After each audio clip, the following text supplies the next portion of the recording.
আমাকে এই কথাই বলেছেন, মুখ্যমন্ত্রী সারাক্ষণ টিভি দেখেছেন, টিভি দেখে পদত্যাগ করতে বলেছেন। এটা কি উপলক্ষ না দুটো আসন হেরে যাওয়ার জন্য এই তড়িঘড়ি করে এই সিদ্ধান্ত নেওয়া? আমি জানি না, দুটো আসন হেরে যাবার আমার মনে হয় না এটাতে কোনো পলিটিক্যাল কোনো আঁচ আছে।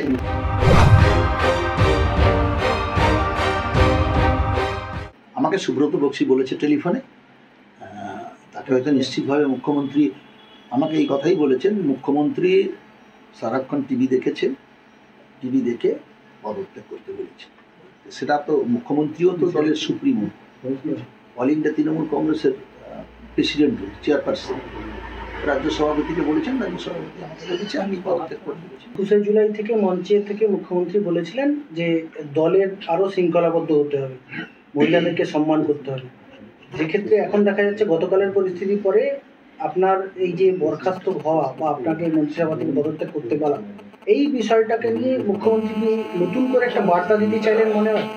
তাও আপনার মুখ্যমন্ত্রীর দীর্ঘদিনের প্রথম অবিভক্ত মেদিনীপুরের সৈনিককে দিয়ে।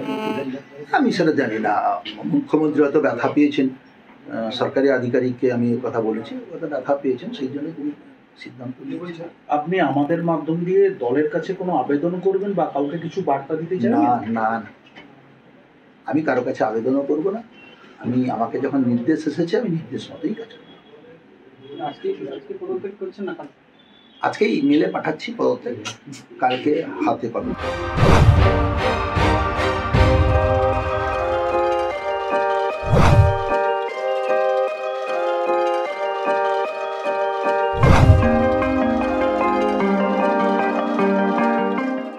আচ্ছা, একটা বিষয় একটু বলুন না, সেটা হচ্ছে এই যে বন দপ্তরের সঙ্গে যে এই ঝামেলাটা, শুধু কি এটা কি উপলক্ষ না দুটো আসন হেরে যাওয়ার জন্য এই তড়িঘড়ি করে এই সিদ্ধান্ত নেওয়া? আমি জানি না, দুটো আসন হেরে যাবার আমার মনে হয় না এটাতে কোনো পলিটিক্যাল কোনো আঁচ আছে। এই ঘটনার সঙ্গে এই পদত্যাগের ঘটনা পলিটিক্যালি কোনো আঁচ আছে বলে আমার মনে হয় না। এরপরে মানে কিভাবে মানে অখিলগিরি দীর্ঘদিনের রাজনীতিবিদ এবং মমতা বন্দ্যোপাধ্যায়ের সঙ্গে এর আগেও যুব কংগ্রেসে থাকার সময় তিনি রাজনীতি করে এসেছেন, তৃণমূলের প্রথম দিনের সৈনিক। এই যে সিদ্ধান্তটা দল নিল, কোথাও কি কষ্ট হচ্ছে আমার? আপনার? না না, আমার কোনো কষ্ট নেই। আমি দলের সবসময় অনুগত সৈনিক। আমাকে যখন যা নির্দেশ দিয়েছে তখন সেভাবেই কাজ করেছি দলে থেকে, এখনো আমিও ওতে কোনো অনুতপ্ত নেই। আমি কখনো ভেঙে পড়ি না, আমি কখনো হতাশ হই না।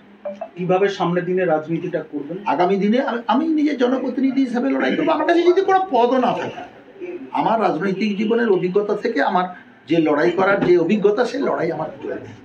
ওখানে আমি তো পদত্যাগ করছি মন্ত্রিসভা থেকে, কিন্তু আমি তো ওখানে এমএলএ থাকবোই রামনগরের। আমি এমএলএ হিসাবে, জনপ্রতিনিধি হিসাবে আমার লড়াই চলবে।